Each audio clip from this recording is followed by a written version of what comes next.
This mace is a reminder of the fire that claimed 7 lives and destroyed the original Parliament buildings the night of February 3rd, 1916. The items destroyed in that fire was the old mace. The wooden copy that you see today was subsequently made and used temporarily until the current one was given to us by the United Kingdom in 1917.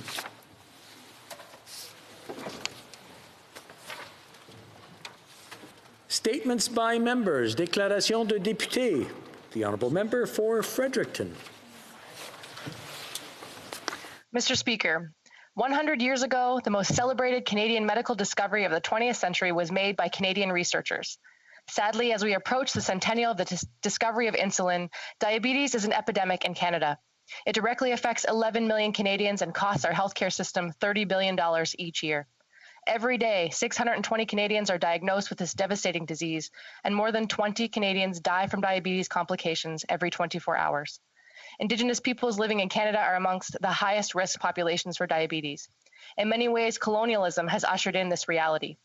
If Canada commits to adopting a national strategy, we are also responding to a critical call to action under the TRC. COVID-19 has only heightened the urgency to act. Adults living with diabetes are more likely to have severe infection and about 3 times more likely to succumb to it. 87% of Canadians support the Diabetes 360 national strategy. It must be in the budget. We cannot wait another 100 years to end diabetes. Thank you. The honourable member for Scarborough North. Mr. Speaker, next week, Canadians of East Asian descent will leave this difficult year behind and begin celebrations for the Lunar New Year. For Chinese communities, it marks the beginning of the Year of the Ox, an animal that represents strength, hard work, and unwavering determination. In the coming weeks and months, I hope these important virtues will remain with all Canadians from coast to coast to coast as we charge forward like an ox to tackle any challenges ahead. May the Year of the Ox bring good health, protection, security, especially for our seniors and most vulnerable. Although festivities are different this year, I know that families will find new virtual ways to be together while staying safe and physically distanced. From my family to yours, 身体健康，新年快樂，merci. The honourable member for Haliburton Kawartha Lakes Brock. Speaker, I rise today to pay tribute to the mayor of Brock Township, Debbie Bath Haddon, who on January 24th lost her battle with cancer at the young age of 61. Debbie was a champion for her community that she served with such devotion. Her political career began in 1997 with her election as the Ward 4 councillor. In 2018, she made history as the first female elected as mayor for the township. During her years on council, Debbie was successful in bringing Brock its first Zamboni, a summer day camp program, and annual charity golf tournament.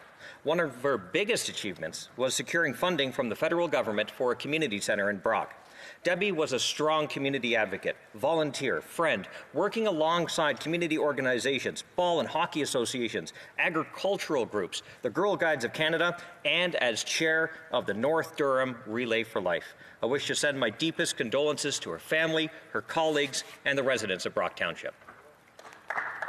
The honourable member for Etobicoke North.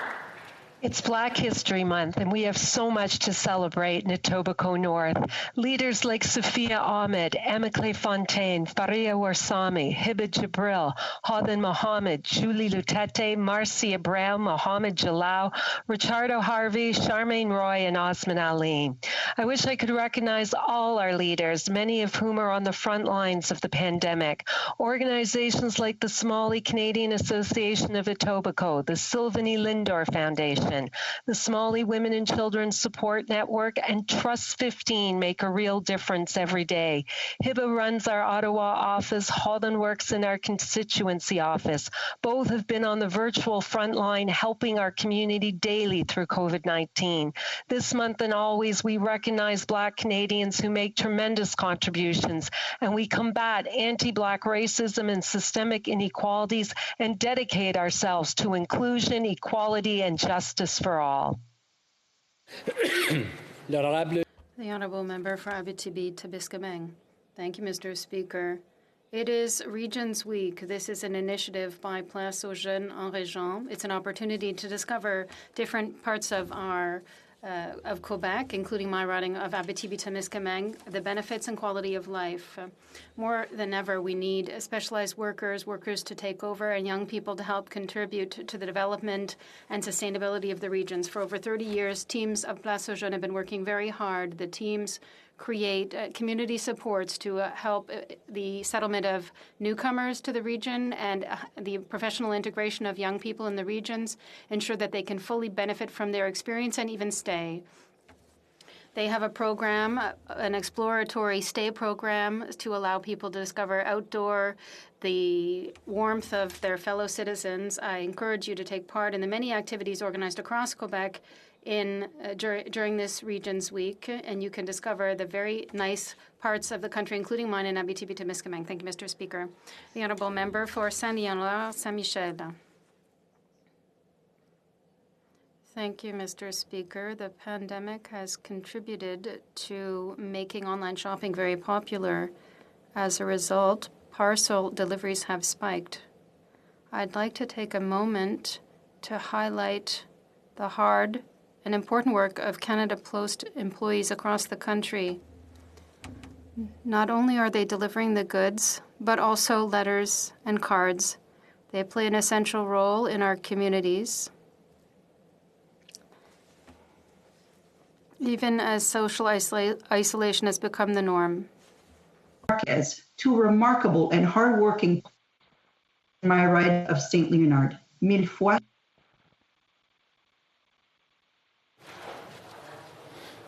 The Honourable Member for Port Moody, Coquitlam.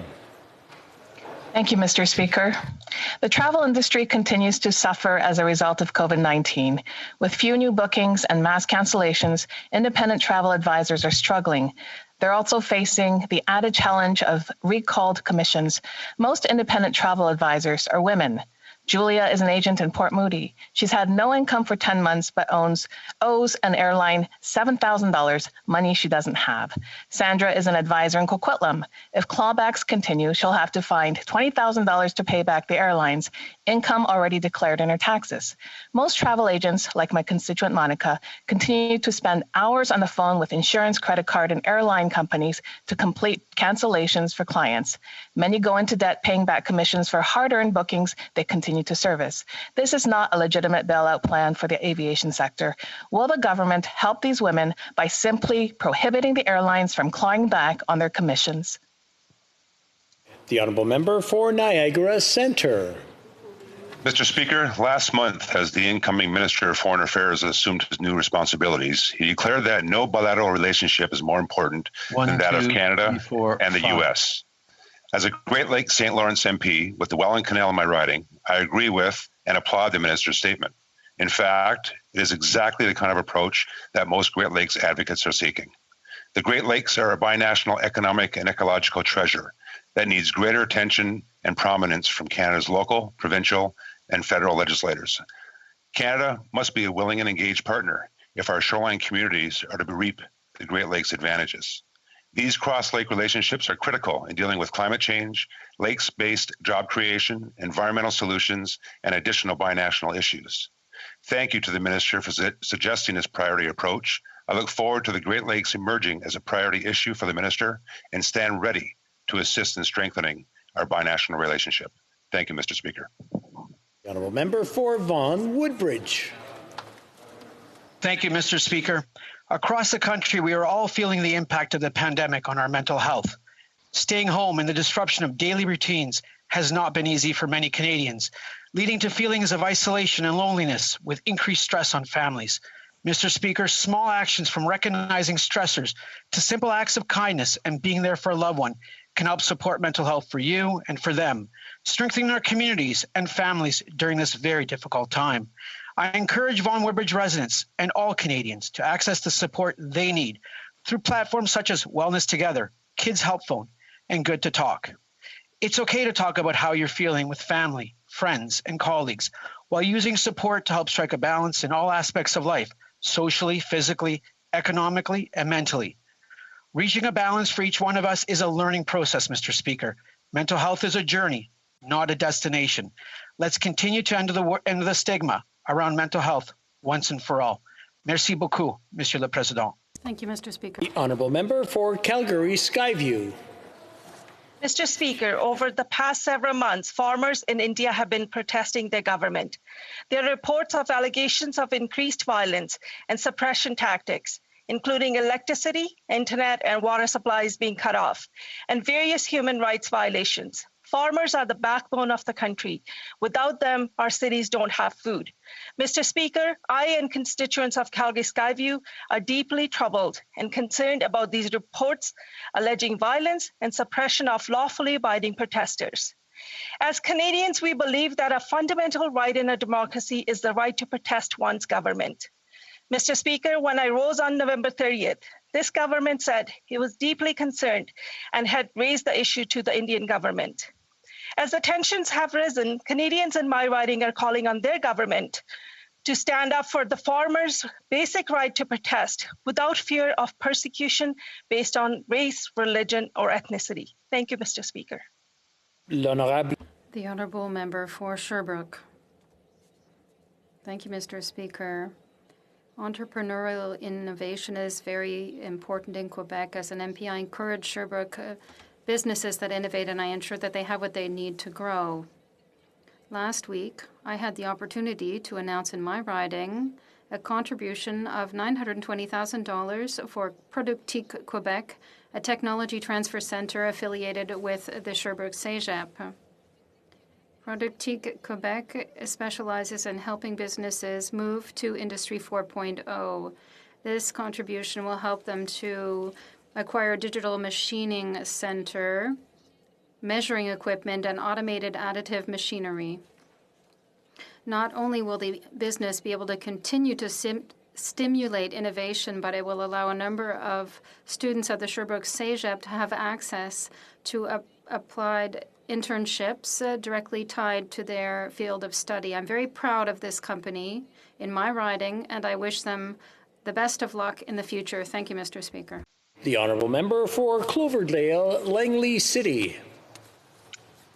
Mr. Speaker, last year, Crime Stoppers in Metro Vancouver received over 500 calls related to gangs and illegal weapons. Of the 510 calls, 401 were tips regarding illegal guns. Now, since the end of December, 6 shootings associated to gang activity have occurred here, 5 of which were fatal, and 2 of which happened within the past week in my riding of Cloverdale, Langley City.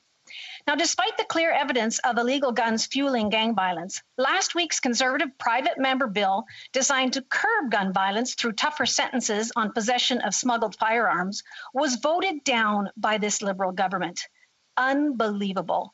Liberals are failing with their misguided approach to gun violence, and it's costing people their lives. Rather than punish law-abiding gun owners, Conservatives have a plan to tackle smuggled and illegal firearms and focus on criminals whose gun violence is a threat to the safety and security of our communities. The honourable member for Lethbridge.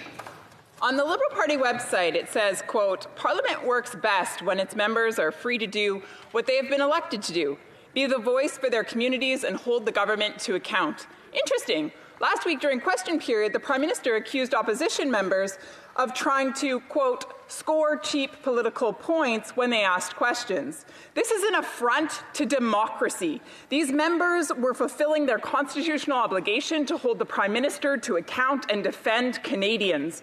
To disagree or to seek clarity or to ask questions or to point out misconduct is not wrong.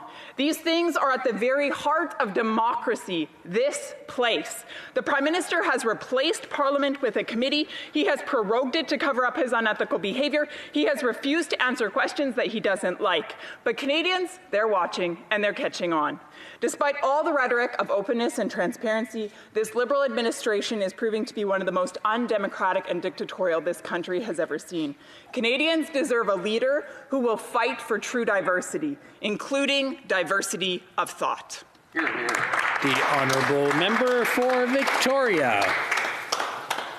Mr. Speaker, a few weeks ago, I had the pleasure of sharing the exciting news that I'm expecting my first child. And it gave me the opportunity to connect with many new and expecting parents. And while welcoming a new baby is an exciting time, many parents are facing serious financial challenges. I've heard from parents who work in the gig economy who are not eligible for EI and so also not eligible for any paid parental leave. I've spoken to countless women who shared their stories of wanting to return to work, but being unable to find or afford childcare. And these stresses have been exacerbated by the economic impacts of COVID-19. Over the course of the pandemic, women's participation has dropped to its lowest in 30 years, reversing decades of progress. We must continue to advocate for a future where women are not the assumed sole caregiver, forced to choose between having a family and having a career. We need to do better for new parents, and we need a universal national childcare program now. The Honourable Member for Trois-Rivières. Mr. Speaker, it is now the middle of Teachers' Week. On behalf of the Bloc Québécois and as a former teacher, I want to thank teachers more than ever before. This year, the theme is Thank You for Educating Quebec of Tomorrow. And I would also say thank you of educating Quebec of tomorrow in these historically complex circumstances given the pandemic. Thank you for being there for young people who have increasing learning difficulties. Thank you for being there for our students whose mental health is more fragile than ever before. Thank you for finding new ways of continuing to do your job in new circumstances. Thank you for being there despite all the health risks, because our children and grandchildren need you. We will remember. Thank you, Mr. Speaker. The Honourable Member for Kamloops, Thompson, Caribou. Mr. Speaker, Liberals have expressed a desire to reimagine themselves with catchy slogans like Build Back Better. Given their track record of the past 5 years, we need to be extremely skeptical about what this would mean for our country. Even before the pandemic, we had a failed infrastructure bank, capital fleeing the country, a unity crisis, all led by a scandal-ridden prime minister who continues to swamp the ethics commissioner with new cases and files. A conservative government from day one will work tirelessly to support every sector of our economy. We know that every job added to our country is another family fed. We recognize that to pay off our debt, we need to get our whole country back to work. We will secure jobs, secure our economy, and secure our future. The Honourable Member for Hull Aylmer. Mr. Speaker, Black history is Canadian history. For more than 417 years, Black people have lived in what we now call Canada. Black enslavement ended 187 years ago here in Canada. Canada stopped discouraging Black immigrants from settling here 66 years ago. For 38 years, there are no more racially segregated schools in Canada. For 25 years, we've been celebrating Black History Month. Now, there are 1.2 million Black Canadians. Now, we are 8 Black Canadians in our Houses of Parliament. Now, there are Black elected representatives in almost every provincial legislature. Now, there are Black mayors, councillors, professors, doctors, entrepreneurs, lawyers, nurses, faith leaders, community organizers. The future is now. Happy Black History Month, everybody.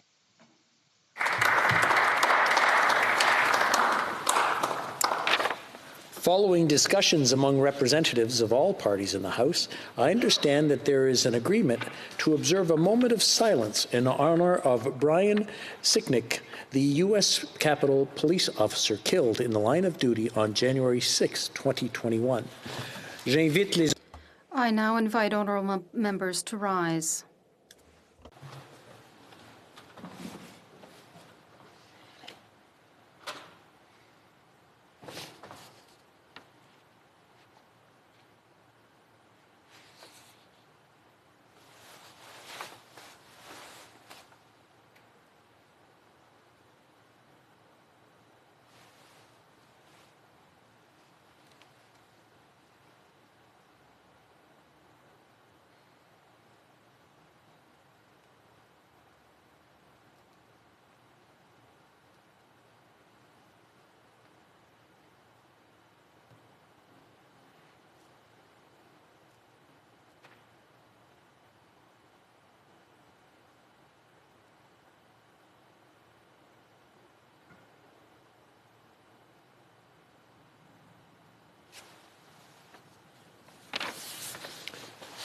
I would like to take this opportunity to thank all the members of the Parliamentary Protective Services for keeping us safe.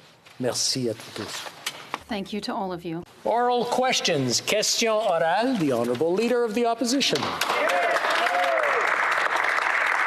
Mr. Speaker, yesterday we got news that Imperial Oil is making plans for how to move product if Line 5 is shut down. It's going to mean more oil moved by train. It's going to be more oil moved by tankers on the Great Lakes. Line 5 is the safest option for meeting the energy needs on both sides of the border. So why doesn't the Prime Minister have a plan to make sure Line 5 keeps operating? Honourable Prime Minister. Mr. Speaker, from the beginning, we have worked closely with our American counterparts on important issues facing Canadians and people on both sides of the border. That's why we continue to advocate for Line 5. We recognize how important it is to ensure energy security to both Canadians and Americans. Our ambassador in Washington, along with officials on both sides of the border, remain engaged on this important issue. We are very hopeful we're going to be able to solve this issue. Honourable Leader of the Opposition. Mr. Speaker, leadership means the Prime Minister should be engaged. He's had 3 calls with American officials, and he hasn't mentioned Line 5 once. 30,000 jobs will be affected if Line 5 is shut down. According to the Pipe Fitters Union, up to 6,500 good trades union jobs could be affected. These are good jobs for families across Ontario. Why won't the Prime Minister stand up for these families? Honourable Prime Minister. Line 5 is a vital source of fuel for homes and businesses on both sides of the border. That is something that we have argued strongly and will continue to argue strongly with members of the U.S. administration. Our ongoing engagement with the Biden administration and with partners in the United States on this and on many issues continues to be on the front burner. The Honourable Leader of the Opposition. Mr. Speaker, Canada's vaccination rate is the lowest in the G7. The Globe and Mail pointed out this morning that Canada will need to vaccinate 300,000 people per day, or 2.1 million people per week, to meet the September deadline the Prime Minister keeps promising. So far, only 124,000 Canadians have been completely vaccinated. Where is the Prime Minister's plan to vaccinate 2.1 million Canadians per day? Right Honourable Prime Minister. Mr. Speaker, we have had a strong plan on procuring vaccines since last spring. We signed more deals with more potential vaccine manufacturers for more doses per capita than any other country, and that is paying off. We're getting shipments of vaccines into Canada. We're delivering them across the provinces and territories who are getting them into arms, and we continue to be on track to receiving the 6 million doses promised by the end of March, 20 million doses in the spring, and we will have all Canadians vaccinated by September if they want one. The Honourable Leader of the Opposition. We learned this morning that last March, the CEO of Numax, a pharmaceutical company in Montreal, offered to manufacture vaccines in Montreal. Unfortunately, that proposal was totally ignored by this government. The Prime Minister has to tell Canadians why he didn't negotiate last March to have vaccines produced domestically. The Right Honourable Prime Minister. Mr. Speaker, that's simply not true. Since the beginning of the pandemic, we knew we had to strengthen our domestic vaccine production capacity for now and for the long term. That's why we immediately invested to support projects like Medicago, the National Research Council of Canada, and others. We acted swiftly to boost our domestic production capacity, and we did this by listening to and following the advice of our scientists and experts at every step of the way. The Honourable Leader of the Opposition. Unfortunately, Mr. Speaker, that's not true. The information on vaccine delivery is coming drop in drips and drabs. We've just had a week with no deliveries. It's radio silence. The government is asking Canadians to be patient, but Canadians want to know the truth. How many Moderna doses will get here by February 22nd? The Right Honourable Prime Minister. Mr. Speaker, I am happy to be able to confirm yet again that we will be getting all the promised deliveries from Moderna and Pfizer by the end of March as scheduled, with doses arriving week after week. Yes, there are fluctuations in vaccine deliveries from week to week, and we will still be able to reach our objectives for the months to come. And in addition, we are still on track to vaccinate everyone who wants to be vaccinated by September. The Honourable Member for Belleuil-Chambly. Thank you, Mr. Speaker. We knew that Canada didn't produce any vaccines. We knew that Canada would simply rely on a vague assurance coming from Europe. We know that Canada didn't negotiate any delivery guarantees in its procurement contracts. The Prime Minister says everything's hunky-dory because Canada will be producing its own vaccines. However, his own minister reminded us that that won't happen before 2022, or 6 months after the date where they said everyone would be vaccinated. If that's the Prime Minister's strategy to avoid running out of supply, could we at least see the contracts ourselves? The Right Honourable Prime Minister. Mr. Speaker, we signed contracts with more vaccine companies than any of our allies for more doses potentially than in any other country, more doses per capita.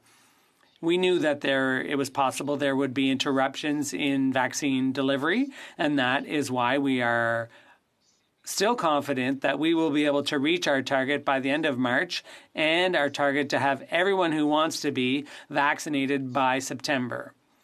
We will continue to work with our partners all around the world, like the European Union, to ensure that vaccines continue arriving in Canada.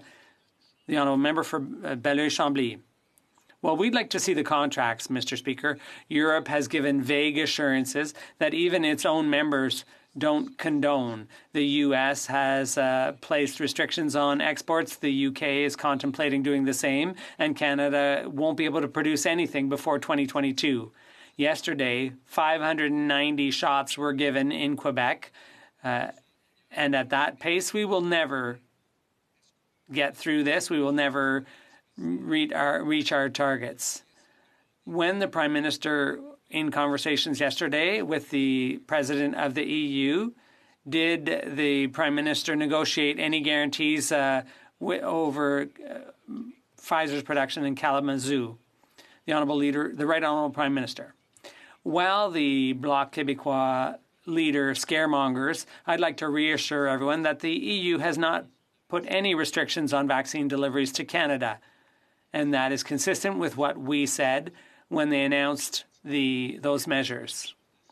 Yesterday, the minister remains in contact with her European counterparts, and we will continue to work with all our allies to ensure that the supply chain remains open and resilient. The Honourable Member for Burnaby South. Thank you, Mr. Speaker.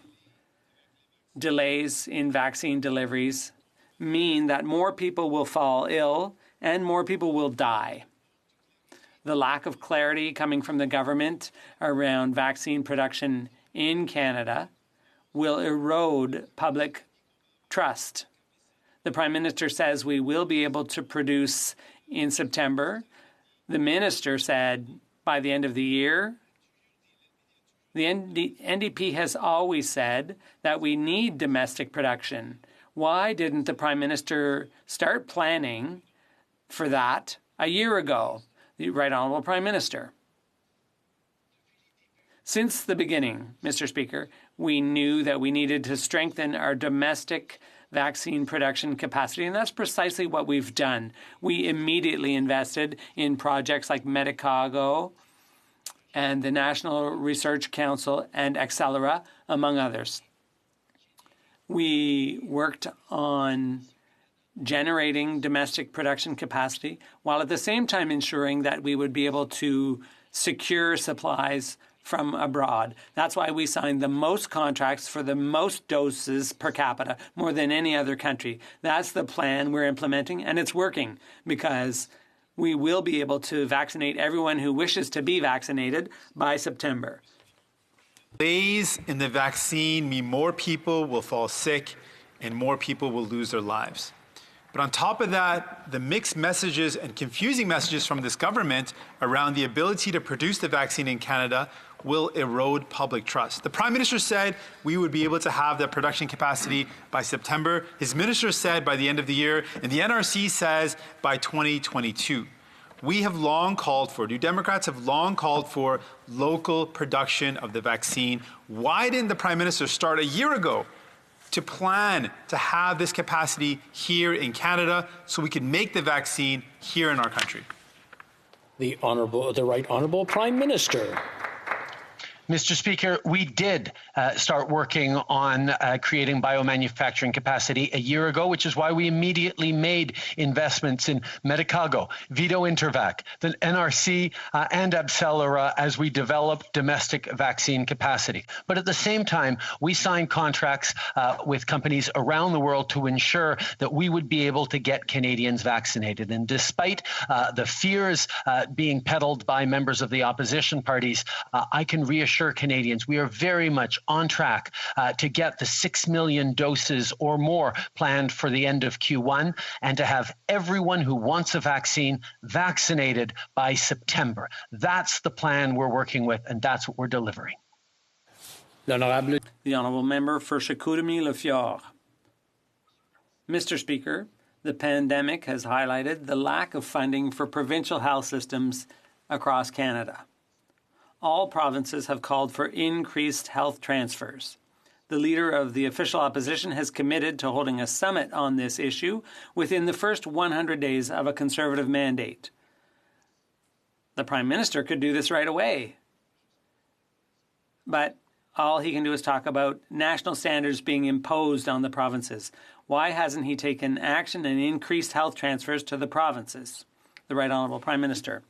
Mr. Speaker, I wouldn't want my honourable colleague to mislead the House. We have had a meeting with the provinces and territories to talk about health transfers, and we all agreed that we need to boost health transfers to the provinces. There's no question about that. And by way of proof, we have transferred billions of additional dollars during this pandemic to help the provinces, including to help seniors in long-term care facilities. We will continue to invest in healthcare systems all across the country. We will be there to be long-term partners in these increases. The Honourable Member for Chicoutimi-Le-Fjord.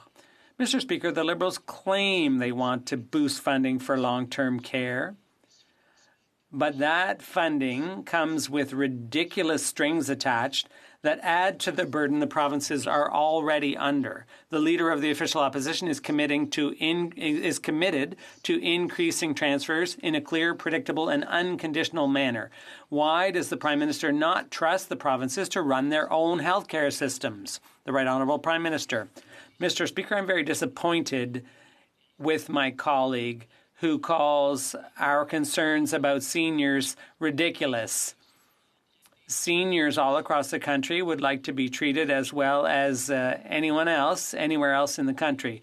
What the federal government has proposed is to work with the provinces and territories and to ensure that we share best practices so that there's no senior anywhere in the country who says, oh, I wish I lived in a different province because seniors are treated better there.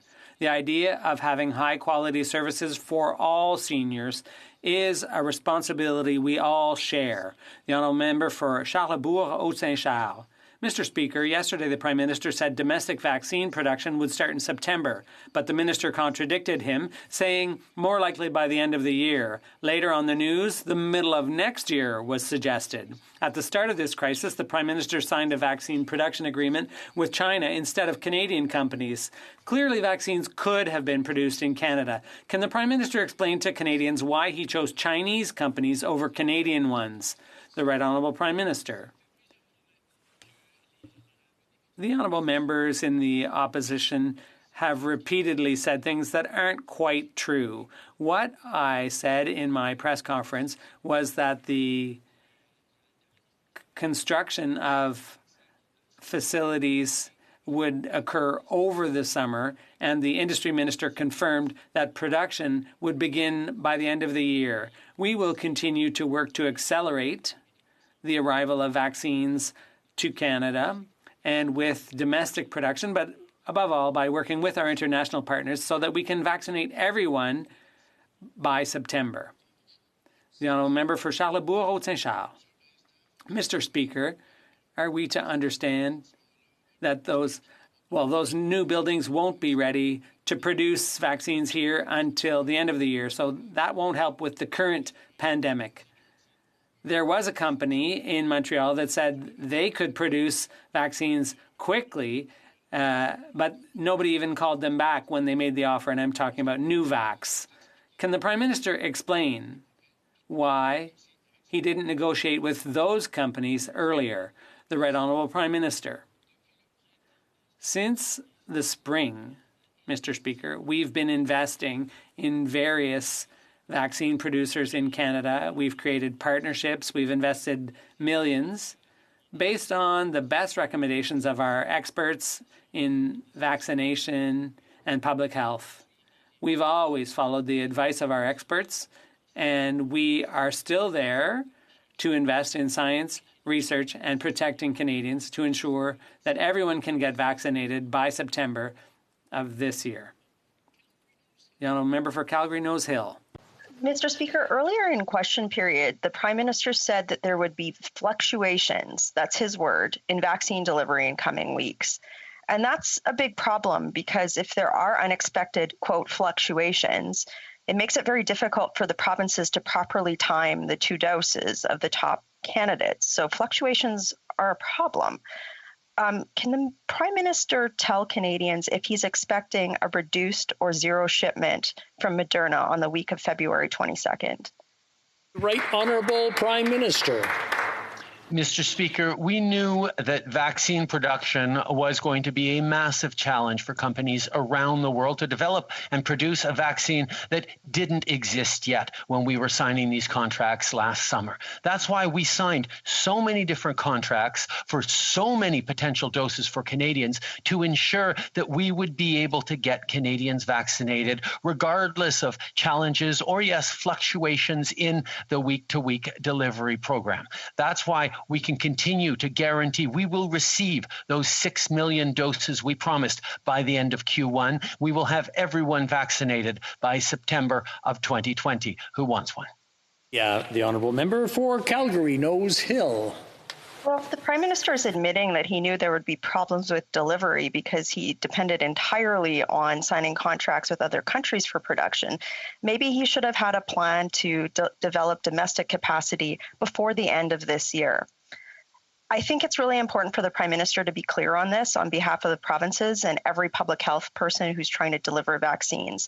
Is he expecting limited or no doses from Moderna to be delivered on the week of February 22nd? The Right Honourable Prime Minister. We are continuing to expect shipments from Moderna this week and in the weeks to come. We will continue to advise the provinces as soon as we get concrete numbers on different deliveries. But yes, they will continue to deliver hundreds of thousands of vaccines across the country. We are on track to receive all the vaccines that we were promised by the end of March. That is 6 million doses from Pfizer and Moderna. And we are very much on track to getting 20 million doses in the spring and everyone who wants it vaccinated by September. L'honorable député de Beauport. The honourable member for Beauport-Limoilou. Mr. Speaker, the Prime Minister promised to get 26 million vaccine doses by the end of June. I tell you, Mr. Speaker, I hope he succeeds. But we're concerned. To do that, Ottawa would have to deliver an average of 1.4 million doses a week. We're way off track. Do you know how many shots were given yesterday in Quebec? 590. Only 590, Mr. Speaker. Can the Prime Minister be transparent and tell people who are making sacrifices what the real situation is, they deserve to know. The Right Honourable Prime Minister. I believe I've said this 15 times already in this question period alone. My point is that we will continue to receive doses, 6 million by the end of March. We will get 20 million doses this spring, and all Canadians who want to get vaccinated will be able to do so by the end of September. We have worked very hard to sign enough contracts with various potential producers so that we can ensure Canadians that we are on track to get the necessary vaccines. The Honourable Member for Beauport-Limoilou. Mr. Speaker, I'd really like to believe the Prime Minister when he says we are going to get the promised vaccines on schedule. Everybody wants him to succeed. Everybody wants to get through this pandemic. But so far, it doesn't look like he's having much success. He's failed to get domestic vaccine production up and running quickly, and every week he's failed to get our vaccine orders filled. Can the Prime Minister be transparent with the public? What guarantee can he give Quebecers and Canadians that at least their first dose will get here by the end of June? The Right Honourable Prime Minister. Mr. Speaker, as I've said, we are right on track to get 6 million doses during Q1 as promised. In the next 2 months, we will get 20 million doses in the spring at the latest, and we will have vaccinated everyone who wants to get vaccinated by September of this year. That is the guarantee we're giving Canadians. We're working very hard right now on that, and I can give my colleague an assurance that we will reach that target. Plan to phase out the energy sector and move away from manufacturing is looking worse than ever. These naturally physically distanced goods-producing sectors would have thrived even throughout the pandemic. But now, as a result of their absence, we have higher unemployment here in Canada than the US, the UK, Germany, Japan, the G7 average, the European Union, even though all those jurisdictions are struggling with COVID as well. Why is it that workers abroad get paychecks while Canadians just get credit card debts? The Right Honourable Prime Minister. Mr. Speaker, if the member opposite had his way, the credit card debts of Canadians would be monstrous. Instead, we didn't listen to him, and we chose to invest in Canadians right away. We took on debt at the federal level, so provinces and mostly so Canadians, families, and businesses wouldn't have to. We invested to help Canadians through this pandemic with record amounts of supports for families, for seniors, for workers. The members opposite have consistently said we are doing too much too fast. No, we're doing what's necessary for Canadians. Well, member for Carleton. Well, I hate to break to the Prime Minister, but Canadians' credit card debts are monstrous. Under this Prime Minister, household debt for the first time ever exceeded the size of our entire GDP. His own top economic advisor said that his plan will add $1 trillion without improving our economy at all. He has among the highest unemployment in the G7, among the lowest vaccination rates, and at the highest cost. Why is it this Prime Minister can only judge his success by how much he adds to household and national credit card debts rather than how many paychecks he can create? Right Honourable Prime Minister. Mr. Speaker, through the first 4 years of our government, we created over 1 million jobs for Canadians at the same time as we lifted 1 million Canadians out of poverty. That is what our legacy contrasts with the previous Conservative government. But this Conservative MP for Carleton said consistently at the beginning of the pandemic that we were doing too much for people. We needed to help businesses fit quicker. We shouldn't be so generous with Canadians. Well, he was wrong on that. He's also wrong in his approach that we should be hunkering down and tightening our belts right now through this pandemic. This is a time for the federal government to be there to support Canadians, not just so they can make it through this pandemic, but so our economy will come roaring back stronger and faster afterwards. That is the approach that the world is recommending. Everyone understands that, except the Conservatives. The Honourable Member for Edmonton Centre. Mr. Speaker, the U.S. government said Huawei is an espionage arm of the Chinese military and urged Canada not to use their 5G technology. In November, Parliament called on the government to make a decision blocking Huawei's involvement in 5G. Today, Minister Champagne announced 14 NSERC projects worth $4.7 million in partnership with, you guessed it, Huawei. Mr. Speaker, why does this government continue to give Canadian tax dollars and intellectual property to Huawei? Honourable Prime Minister. Mr. Speaker, Canadians deserve a secure and competitive 5G network.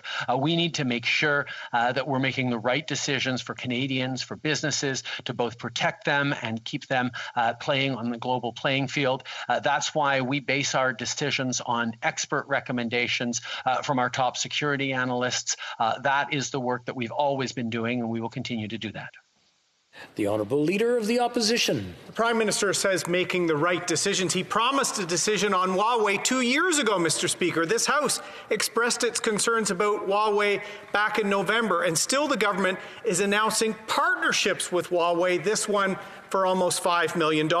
Canadian telecommunications companies across the country are literally pulling Huawei equipment out of their walls. When will this Prime Minister pull them out of taxpayers' wallets? Honourable Prime Minister. Mr. Speaker, no government has invested more in making broadband available for rural Canadians across the country, improving self-service, making those investments that are making a huge difference for Canadians, particularly during this time of pandemic. We will continue to make the right decisions for Canadians, for their security and for their access to telecommunications based on the best recommendations of our experts. The Honourable Member for Skeena-Bulkley Valley. Mr. Speaker, the government asked Canadian Airlines to cancel flights to vacation spots, but American airlines can still fly to the same destinations. While other countries acted swiftly to help their air sectors, we're now a year into the pandemic and Liberals continue to leave Canadian workers behind. The result? Thousands have lost their jobs and more layoffs are on the way. For months, we've been calling for targeted support tied to keeping workers employed and restarting regional routes like Prince Rupert. We keep hearing talks are happening. Will the Prime Minister act before it's too late and there are no jobs left for workers to return to? The Right Honourable Prime Minister.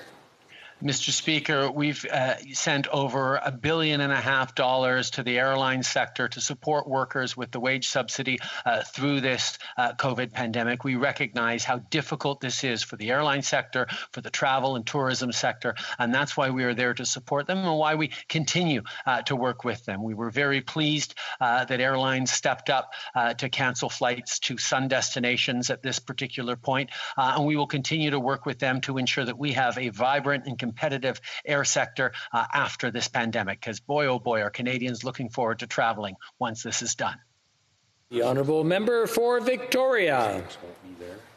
Mr. Speaker, last week, President Biden followed the EU by issuing an executive order to eliminate fossil fuel subsidies, saying, "I don't think the federal government should give handouts to big oil."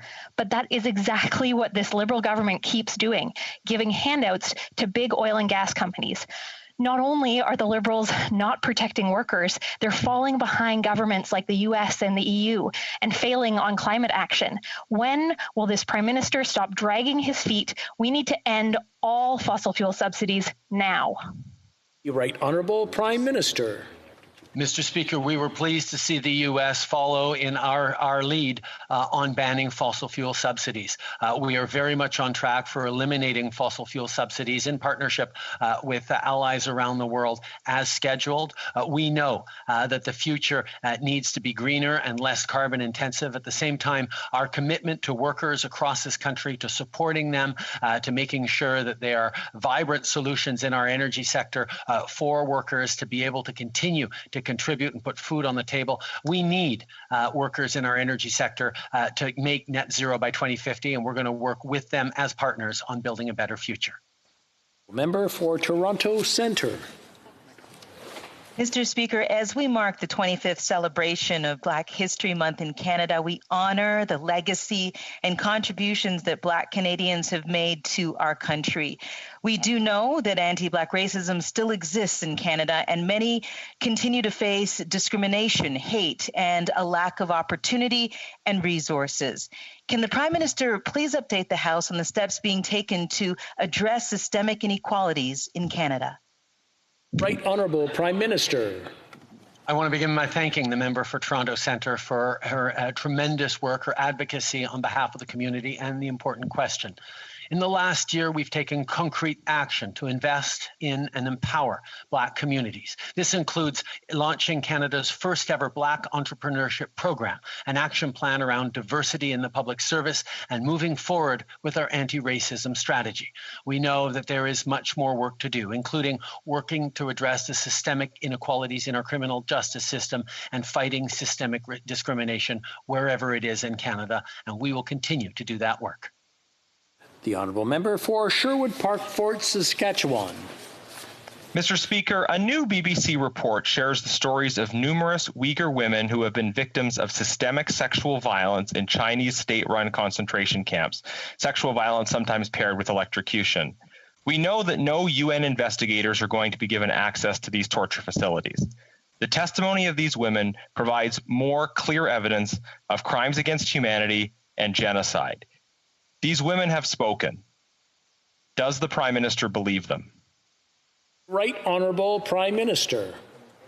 Mr. Speaker, for years now, we have been advocating directly with Chinese leadership for transparency and better treatment of the Uyghurs in Western China. We will always advocate and stand up for human rights around the world. We are extremely concerned with recent reports of human rights violations in China against members of the Uyghur ethnic minority and other minorities. We need access into Xinjiang for UN investigators and international bodies.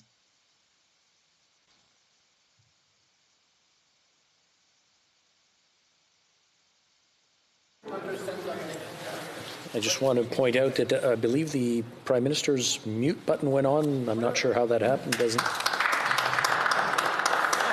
Leave him on mute, Speaker. Maybe just. On a matter of order, I would appreciate hearing the rest of the Prime Minister's answer. He had about 5 seconds left. I'll let him go on. The Prime Minister, if he wants to go and continue for 5 seconds, the end of his answer.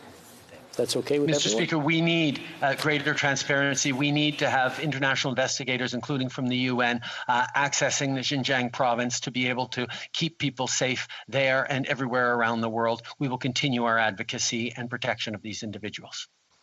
Very good. The Honourable Member for Sherwood Park, Fort Saskatchewan.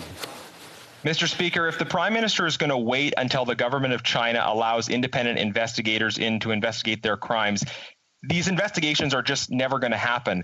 The government has a responsibility to listen to this testimony. And we've heard that testimony. And I would submit to the Prime Minister, if he hasn't, please read the BBC report on this. These women are speaking out about systemic sexual violence that they have experienced in contemporary concentration camps. So if we don't call that genocide, Mr. Speaker, then what name would the Prime Minister apply to these crimes? Right Honourable Prime Minister. Mr. Speaker, we have been speaking up directly to China's leadership for many years now on our concern of the treatment of women and ethnic minorities in Western China and throughout China. We will continue to stand up for human rights everywhere around the world. We will continue to call for better transparency and understanding of what's happened. We acknowledge that the U.S. has made the determination that these acts constitute a genocide. We will continue our work with them and with other allies to move forward and protect these people. Honourable Member for Lakeland. Mr. Speaker, brave Serena Fleitas told MPs she was 13 when explicit videos got on Pornhub. She pleaded to take them down. One had 400,000 views before it was pulled. With 3.5 billion site views monthly, Serena couldn't escape. Desperate, she even tried suicide. More than 96 million child exploitation pieces are online. The private sector finally acted on MindGeek and got results. But why have the Liberals still done nothing to protect privacy and the ownership of individuals over their own images?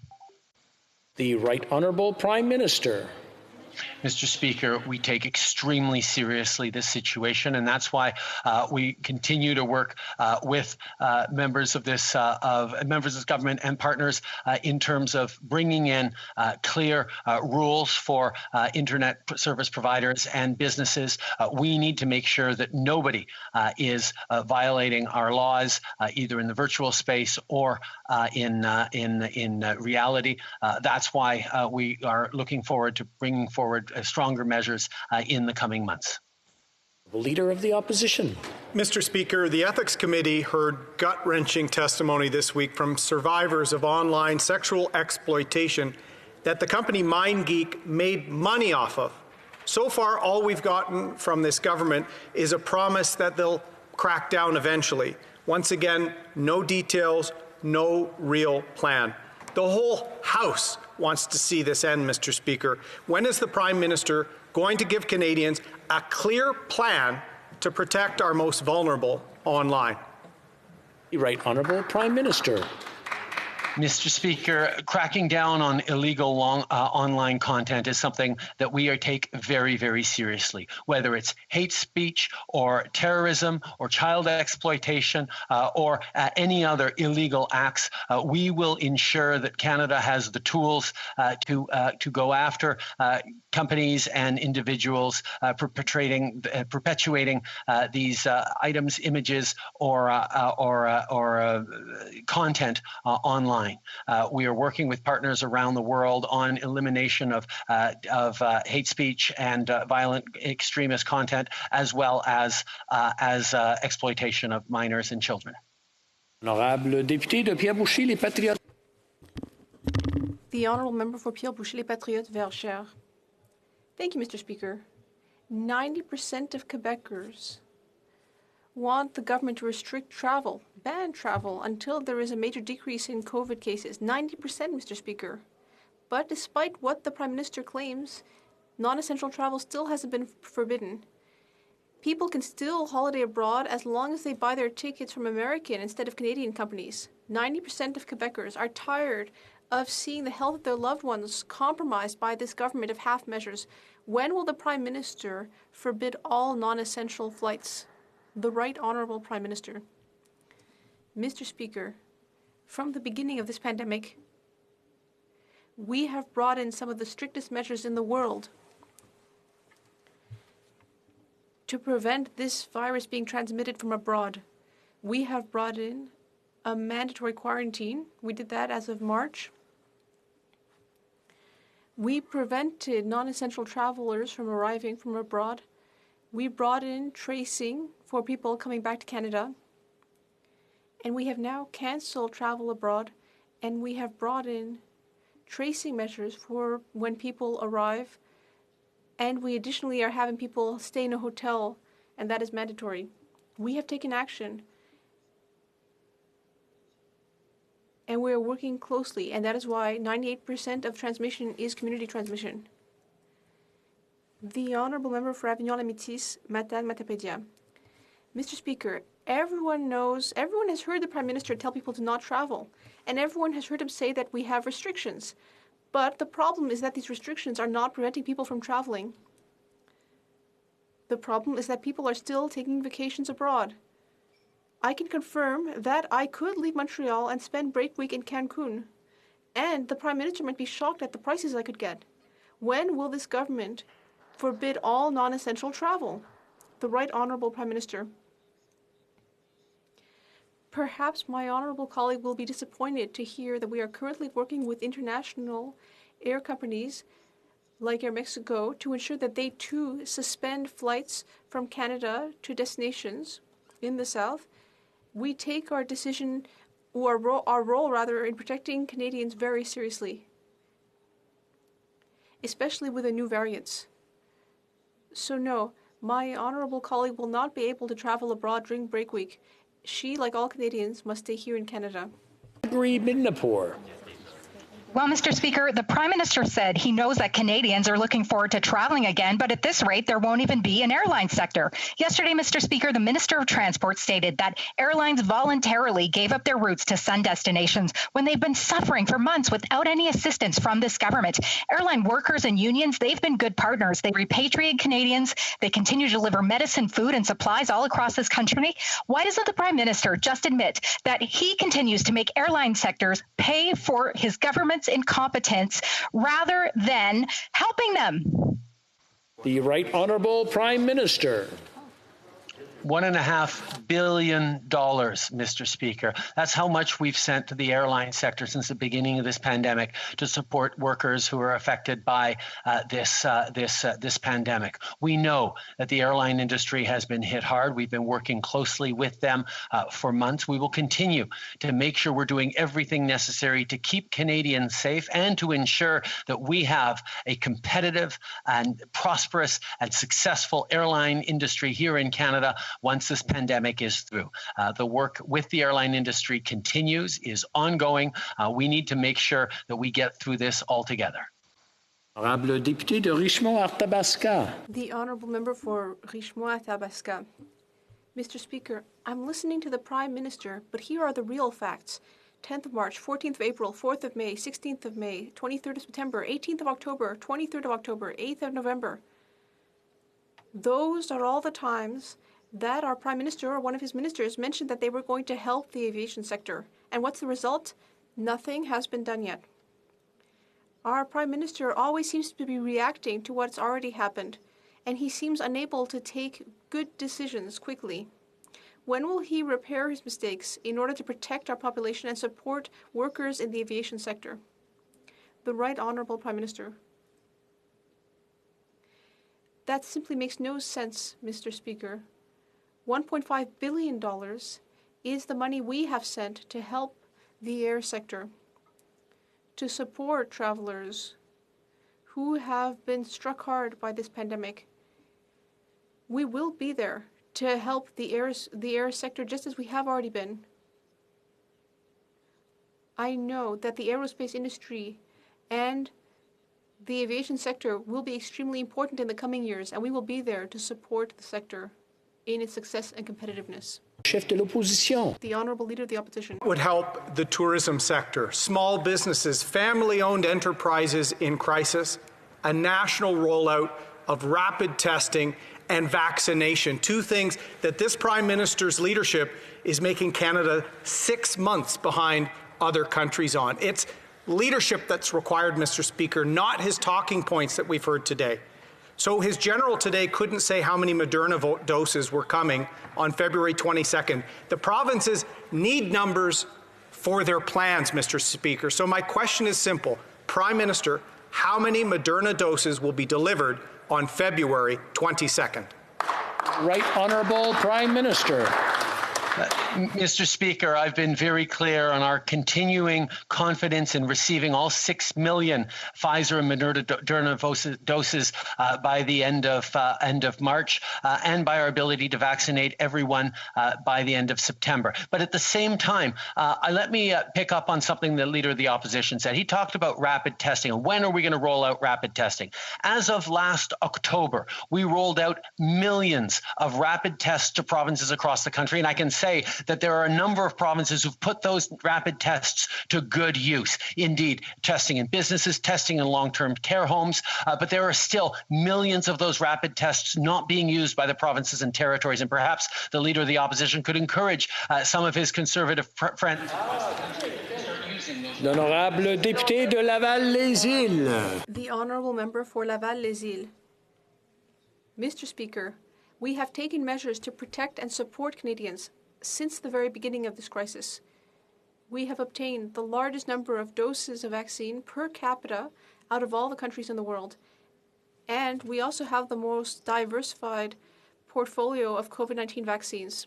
These vaccines are now in Canada, and other deliveries have been confirmed for February and March. Can the Prime Minister give us an overview of our vaccine delivery efforts?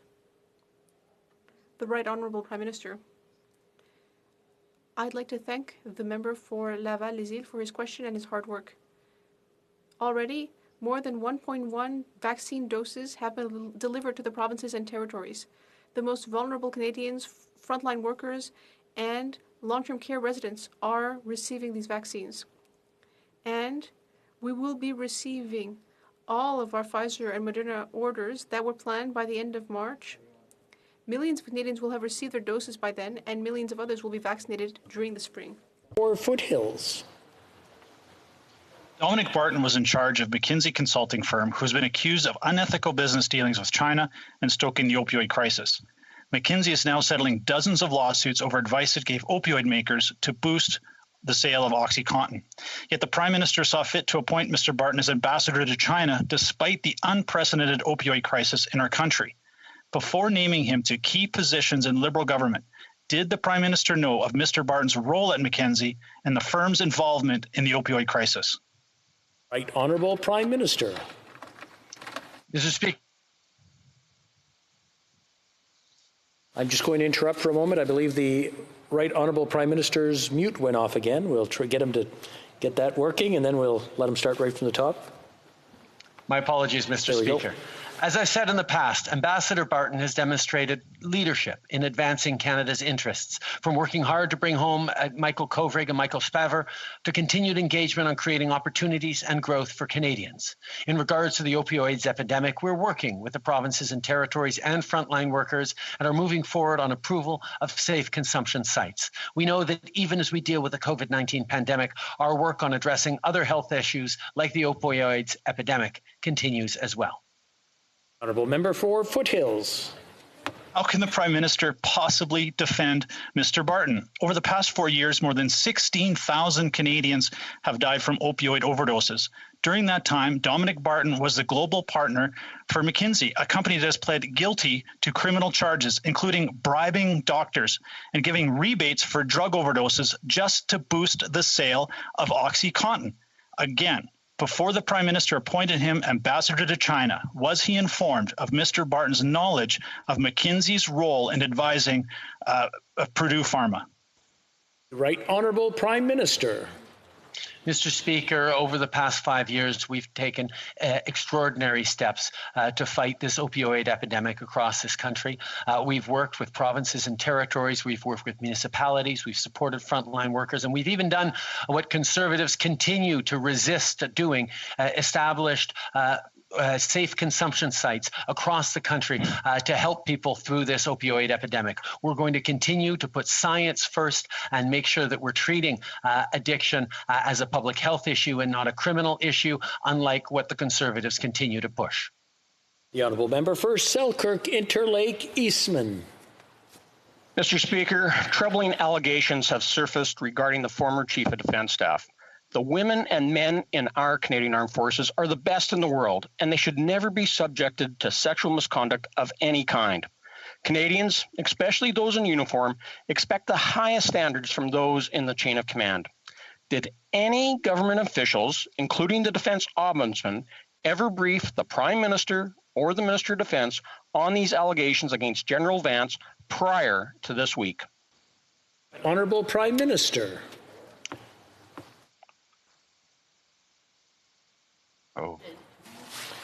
I believe the Prime Minister is back on mute again. If he can just remove the mute and start over. The Right Honourable Prime Minister. Mr. Speaker, every person deserves a safe work environment. Our government has no tolerance for any form of sexual misconduct. When such allegations are brought to the Minister of National Defence's attention, he has always taken them seriously. He has also always ensured that they are reported to appropriate authorities to begin relevant investigations that might be warranted, regardless of rank or position. This is something this government has always taken seriously, and we always will.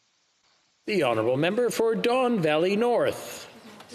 Thank you, Mr. Speaker. Constituents of Don Valley North would agree that increasing Canada's biomanufacturing capacity is an important part of our recovery plan. That is why we move quickly to expand vaccine manufacturing capacity across the country.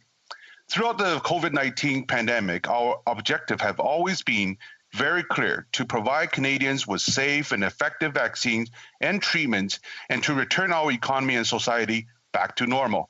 Can the Prime Minister provide us with an update on what we've done to enable domestic vaccine production? Thank you. Right Honourable Prime Minister. I want to thank the member for Don Valley North for his question.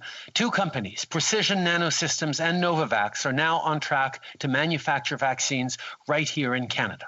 This is a major step forward to get vaccines made in Canada for Canadians. Pending Health Canada approval, tens of millions of COVID-19 vaccine doses could be made right here at home. We will continue working around the clock to get as many vaccines as we can to Canadians as fast as we can, whether they're domestically sourced or brought in from reliable partners around the world. Good. The Honourable Member for Vancouver East. Housing co-ops whose operating agreements expired prior to April 2016 were left to fend for themselves by the Liberals. Meanwhile, those after the cutoff could receive funding until 2028. After ignoring their cries for help for 5 years, the government finally announced that they have 1 month to apply for up to 1 year of funding. This is not good enough. Using year-end budget slippage to address this critical issue is patchwork, not a strategy. Will the Prime Minister ensure predictable and long-term stable funding for 7,500 low-income families? Yes or no? Right Honourable Prime Minister. Mr. Speaker, after years of a federal government that pulled back from being involved in housing, we stepped up 5 years ago with a national housing plan worth over $40 billion that has secured housing for Canadians from coast to coast to coast. We will continue to do the work necessary to ensure housing investments in all provinces and territories and all communities continue to move forward. The federal government will continue to be there as a partner to this fundamental need for so many Canadians. That's all the time we have today for question period. C'est tout le temps que nous avons. That's all the time we have. The Honourable Member for Saint-Léonard, Saint-Michel. Merci, Monsieur. Thank you, Mr. Speaker. During my speech, I understood that there were parts that were missing, and I think there were technical issues, so I wondered, and perhaps with unanimous consent of the House, if I might repeat my statement. All those opposed to what the honourable member is proposing, please say nay. Okay, the House has heard the motion. All those opposed to the motion will say nay.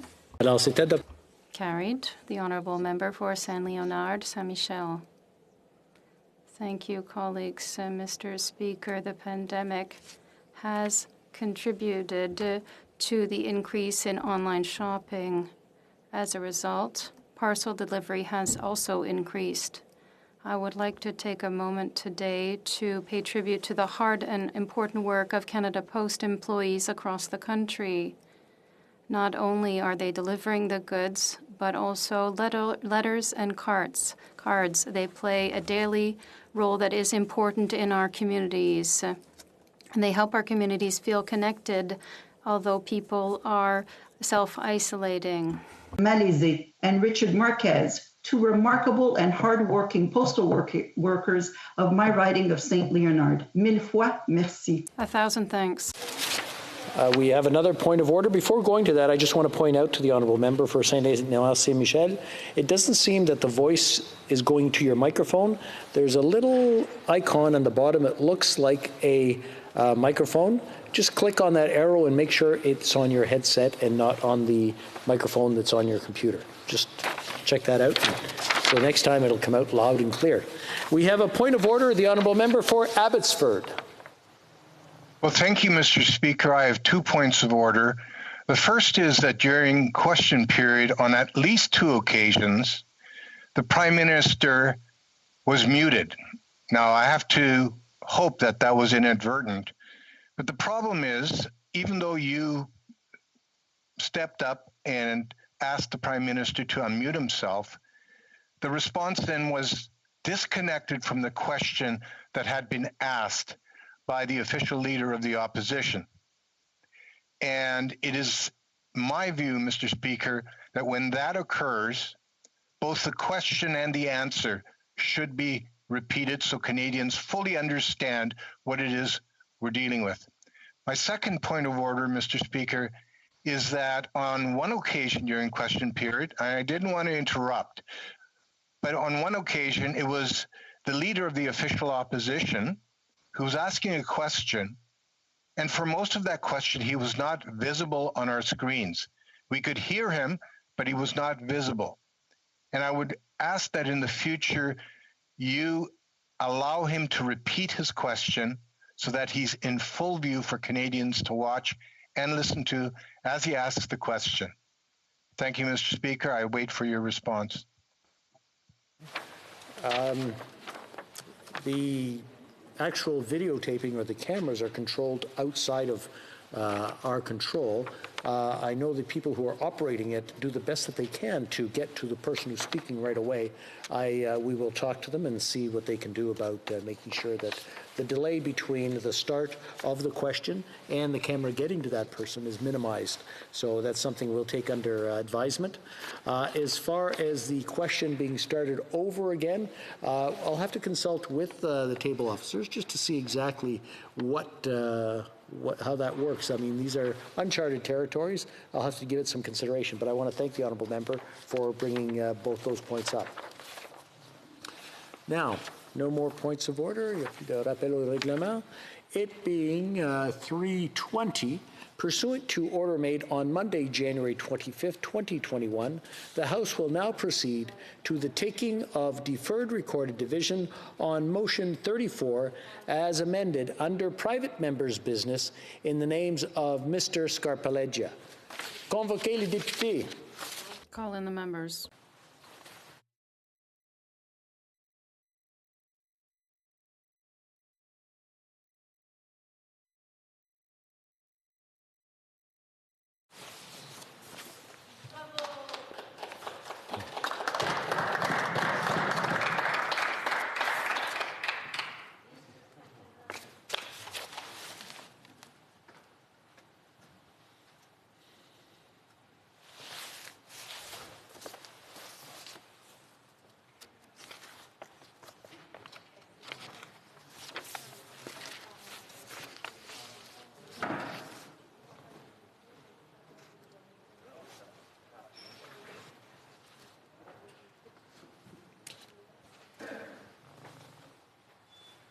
The list of members voting by video conference has now been established for use by the table.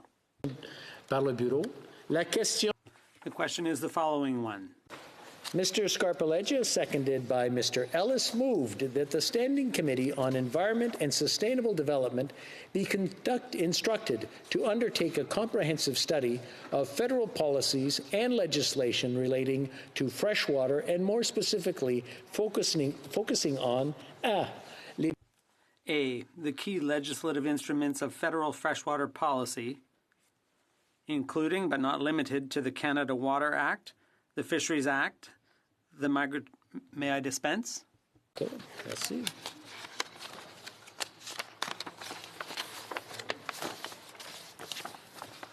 Nous commençons